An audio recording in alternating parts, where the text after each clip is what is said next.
नमस्कार साथियों, आज का हमारा टॉपिक है समास। चलिए स्टार्ट करते हैं। देखिए, सबसे पहले हम समास के शाब्दिक अर्थ को समझते हैं। समास के मीनिंग क्या होता है? तो समास के माने होता है संक्षेप, संक्षिप्त। समास का मीनिंग जो होता है वो होता है संक्षेप। ठीक, संक्षेप मतलब इसको कंसंट्रेटेड फॉर्म में लिखना। ठीक है, जैसे मैंने लिखा राजा का पुत्र। अब अगर इसको हम समासिक पदों में लिखेंगे तो ये हो जाएगा राज पुत्र। ठीक है, तो आपको समझ में आ गया होगा कि समास का मीनिंग क्या होता है। समास मीन्स चीजों को संक्षेप में लिखना, संक्षेप में लिखना। समास का विलोम शब्द देखेंगे तो इसका विलोम होता है विग्रह। विग्रह मतलब चीजों को स्प्लिट करके बड़े फॉर्म में लिख देना। ये थोड़ी सी बेसिक नॉलेज थी। अब बात करते हैं समास के प्रकार की। तो देखिए, हिंदी में समास 6 प्रकार के हैं। हिंदी में समास 6 प्रकार के हैं। 6 प्रकार के हैं। कौन कौन से? सबसे पहला आता है द्विगु समास। देखिए, हम जैसे जैसे समास आते जाएंगे हम वैसे वैसे उनको पढ़ते जाएंगे। अच्छा, समास के प्रकार समझने से पहले आप समास की एक चीज और समझ लीजिए। समास बनता किन से? समास बनता है 2 पार्ट में। समास के जो होते हैं 2 पार्ट होते हैं। एक होता है पूर्व पद, एक होता है उत्तर पद। अब पूर्व पद और उत्तर पद क्या होते हैं? पूर्व पद मतलब पहले का पद और उत्तर पद मतलब बाद वाला शब्द। अब इसको एक एग्जांपल से आप समझ लीजिए। एग्जांपल में आप राजा का पुत्र ही ले लीजिए, राजपुत्र ही ले लीजिए। तो इसमें राज क्या है? पूर्व पद, पुत्र क्या है? उत्तर पद। ठीक है, आपको कुछ कुछ चीजें समझ में आ रही होंगी। और थोड़ा सा एग्जांपल ले सकते हैं, जैसे नवग्रह। तो इसमें नव क्या है? पूर्व ग्रह, पूर्व पद है, और ग्रह क्या है? उत्तर पद है। आपको समझ में आ गया? मतलब ये पहला पद, ये दूसरा पद। तो पहला पद है पूर्व, पहले का है ग्रह, उत्तर पद। ठीक है, आपको समास समझ में आ गया होगा। समास के प्रकार के बारे में अब बात करते हैं।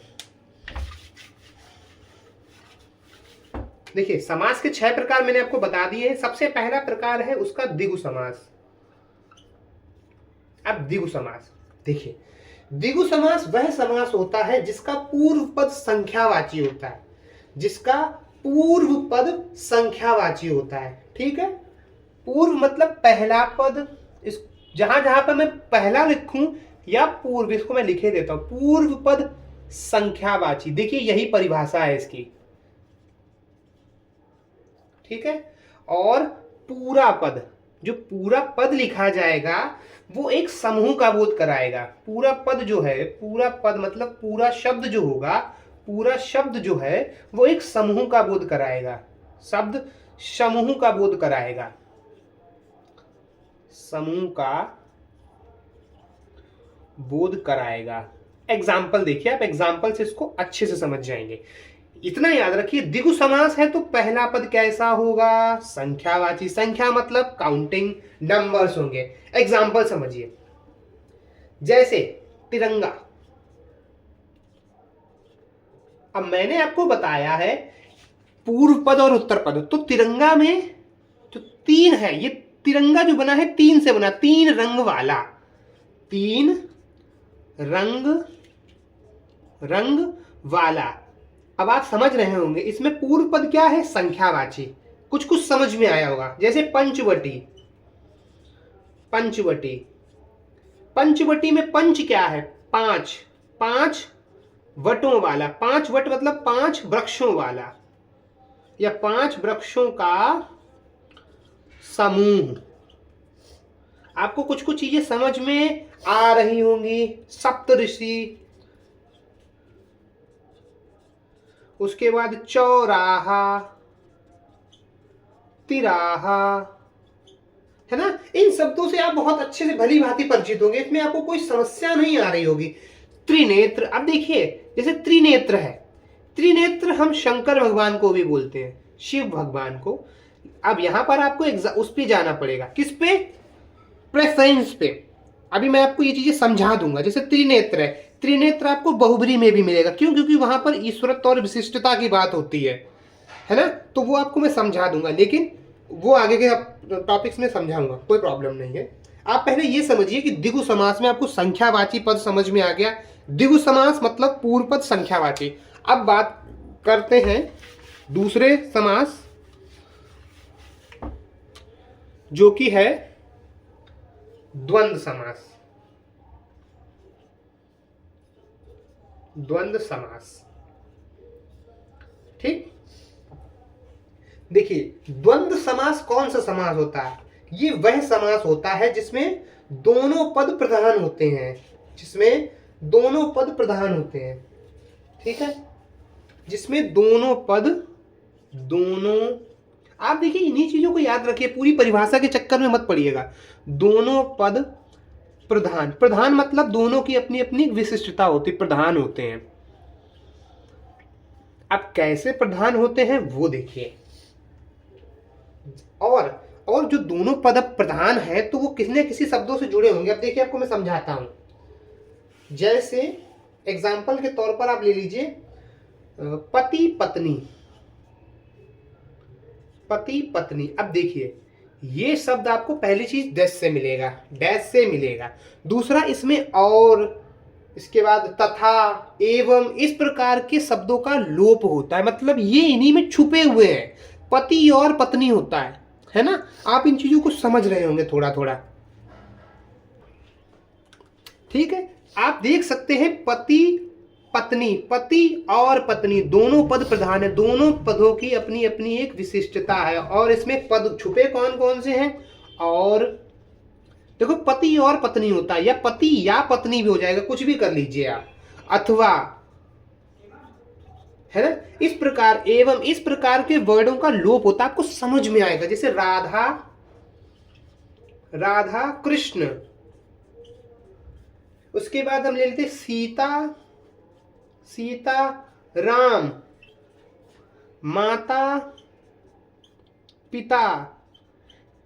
आप एक चीज और समझ रहे होंगे कि इसमें देखिए ऑपोजिट भी दिखा रहा है, एक मेल एक फीमेल। कई बार हम लोगों को ऐसा समझ में आता है कि द्वंद्व समास वो समास होता है जिसमें दो लोग या दो कारक या दो कुछ भी हो, दो पद एक दूसरे से विपरीत गुणों वाले होते हैं। हमें द्वंद्व समाज में ये भी बताया जाता है कि विपरीत गुणों वाले। तो आप उस चीज को याद ना रख के इतना याद रखिए कि जहां पर दो पद प्रधान हो, दोनों अपनी अपनी इंडिविजुअलिटी को के साथ रहें, मतलब दोनों के पास अपनी एक विशिष्ट यूनिकनेस हो। माता और पिता दोनों अलग अलग यूनिकनेस, अपनी अपनी एक आइडेंटिटी है। राधा और कृष्ण, वैसे ही पति और पत्नी, सीता और राम, है ना। उसके बाद वन, उसके बाद हमने रेल,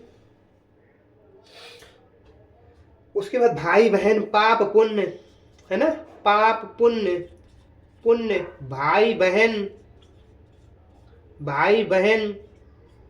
इस प्रकार आप देखिए, इन चीजों को समझिए, इनमें लोप है। और, या, अथवा, एवं, दोनों पद अपनी अपनी प्रधानता, अपनी अपनी विशिष्टता के साथ इसमें आइडेंटिटी शो कर रहे हैं। आपको द्वंद्व समास हमारे हिसाब से समझ में आ गया होगा, ठीक है। अब बात करते हैं तत्पुरुष समास की।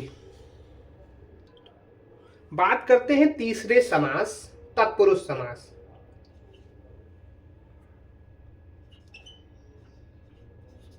तत्पुरुष समास, देखिए, इसको पहचानने के लिए आप पहली इसमें एक चीज क्या है कि इसमें प्रधान होगा उत्तर पद, उत्तर पद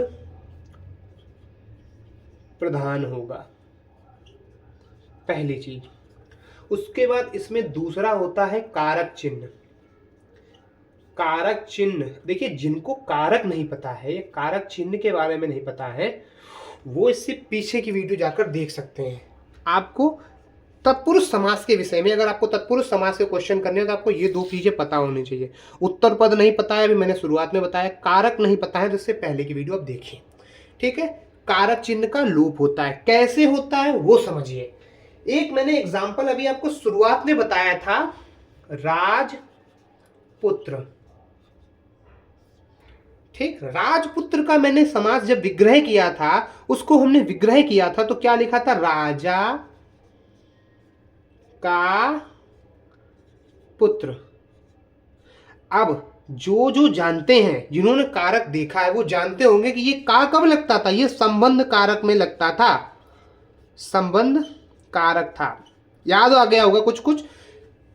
बात संबंध कारक की नहीं, बात यह है कि राजा के पुत्र में लोभ किसका था? एक कारक चिन्ह का। आप समझ रहे होंगे, मतलब तत्पुरुष समास माने उत्तर पद प्रधान होगा, दूसरा इसमें कारक चिन्ह होगा ही होगा। आपको इसमें ज्यादा दिमाग नहीं लगाना है, कारक चिन्ह होगा ही होगा। जल, जलधारा, आप इसका विग्रह करिए, स्वयं करिए विग्रह, तो आप पाएंगे कि जलधारा मतलब जल की धारा होती ना, जल की धारा। वैसे ही एक दो एग्जांपल्स और लेते हैं, है ना। जैसे अकाल पीड़ित, अकाल पीड़ित। अब देखिए अकाल पीड़ित क्या होता है? अकाल से पीड़ित होते हैं ना हम लोग। इसका अकाल पीड़ित का जब हमने विग्रह किया तो हमें पता चला कि ये अकाल से पीड़ित है। और अकाल से पीड़ित, फिर से देखिए अब कारक चिन्ह सबके साथ लग रहा है, और कारक चिन्ह है तो आप इसको बहुत ही ध्यान से याद रखिए। कारक चिन्ह कभी भी विग्रह करने पर आ जाए तो आप आंख बंद करके तत्पुरुष समास पे ही जाएंगे, पहली चीज। उसके बाद जो कारक कौन सा यूज हो रहा है, देखिए तत्पुरुष समास के कई प्रकार भी होते हैं। कौन कौन से? तत्पुरुष समास भी 6 प्रकार का होता है। तत्पुरुष समास भी 6 प्रकार का होता है, और ये 6 प्रकार आपको, जो आपने अगर कारक पढ़ा होगा तो आप कारक को समझ जाएंगे। कारक में हमने क्या पढ़ा था? कारक में हमने क्या पढ़ा था? कर्ता ने पढ़ा था। उसके बाद कर्म, कर्म तत्पुरुष को आएगा। उसके बाद करण तत्पुरुष से आएगा, या के द्वारा। देखिए से यहां पर आ गया तो इसमें क्या आ जाएगा? इसमें करण। इसका अगर आप एग्जैक्ट आंसर देंगे तत्पुरुष समास में तो ये होगा करण तत्पुरुष समास। अब आपको कुछ कुछ चीजें समझ में आ रही होंगी कि आपको यहाँ का आंसर कैसे निकालना है, आपको पूरा आंसर लिखना कैसे है। ठीक है, इसको मैं आपको बाद में इसलिए बता रहा हूं ताकि आप पहले इसको विग्रह करना समझ जाए। उसके बाद संप्रदान। संप्रदान में क्या था? संप्रदान के लिए था। ठीक है, अब संप्रदान के लिए, अगर संप्रदान की बात करेंगे तो हमने ले लिया विद्यालय। विद्यालय ज्यादा अच्छा एग्जाम्पल होगा। विद्यालय या देवालय ले लीजिए, देवालय। देवालय मतलब इसका विग्रह करेंगे तो देव, देव के लिए आलय। अब देखिए संप्रदान कारक में मैंने क्या बताया था? ऐसी चीज जो हमें दोबारा मिले ना, तो भगवान के लिए जो चीज हम घर बनाएंगे, आलय मीन्स होता है घर, भवन, निकेतन। घर, भवन, निकेतन, तो देव का घर, कोई भी चीज है वो हमने दे दी उनके लिए। आप समझ में आ गया? तो संप्रदान के लिए। उसके बाद अपादान कारक। तो इस देवालय का पहले आंसर बताइए, देवालय का क्या हो जाएगा? संप्रदान, संप्रदान तत्पुरुष समास। ये पूरा इसका आंसर हो गया। ठीक है, उसके बाद हम पढ़ते हैं अपादान। अपादान, अपादान अलग होने पर, क्या अलग होने पर? से। और किसका भाव आएगा? पृथक होने का। एक बार एक सेकेंड मैं इसको बिगाड़ देता हूं। अपादान के लिए हमने ले लिया ऋण मुक्त, ऋण मुक्त। अब जब आप इसका विग्रह करेंगे तो ये क्या हो जाएगा? ऋण, ऋण से मुक्त। अब आप इस चीज को समझिए, आप किसी चीज से अलग हो रहे हैं। अलग किससे हो रहे हैं? अब ऋण से। ऋण से क्या हो रहे हैं? मुक्त हो रहे हैं। अलगाव का भाग आ रहा है, और जब अलगाव का भाव आएगा तो हमने क्या पढ़ा है? अपादान। देखिए यदि आपने कारक नहीं पढ़े हैं तो आप इनको पहले देख लीजिए। तो अपादान तत्पुरुष, तत्पुरुष समास। उसके बाद 5वां आता है संबंध। देखिए संबंध तो मैंने आपको अभी पढ़ा दिया। संबंध का, की, के, ना, नी, ने, रा, री, रे, और मैंने उसमें आपको एग्जाम्पल दिया था। ठीक है, लेकिन वो एग्जाम्पल के साथ साथ एक और एग्जाम्पल ले लीजिए, जगन्नाथ। जगन्नाथ, जगन्नाथ का अगर विग्रह करेंगे तो क्या होगा? जगत, जगत के नाथ, और के आ गया संबंध का, की, के, तो इसका आंसर क्या हो जाएगा? संबंध तत्पुरुष समास। और उसके बाद अंतिम जो है वो है अधिकरण। अधिकरण क्या था? मैं, पै, पर, मैं, पे और पर। ठीक है, ये आपको याद होंगे, ये मैंने साइड में इसीलिए लिख दिया क्योंकि मुझे लगता नहीं है कि आपको पता नहीं होंगे, पर फिर भी। अधिकरण का एग्जाम्पल एक ले लीजिए, जैसे वनवास। तो राम जी ने वन में क्या किया था? वन में वास किया था ना, तो इसमें कुछ दिमाग लगाना नहीं है। वन में वास और में आ गया है तो कौन सा समास हो गया? सॉरी, कौन सा समास हो गया? तो अधिकरण तत्पुरुष समास।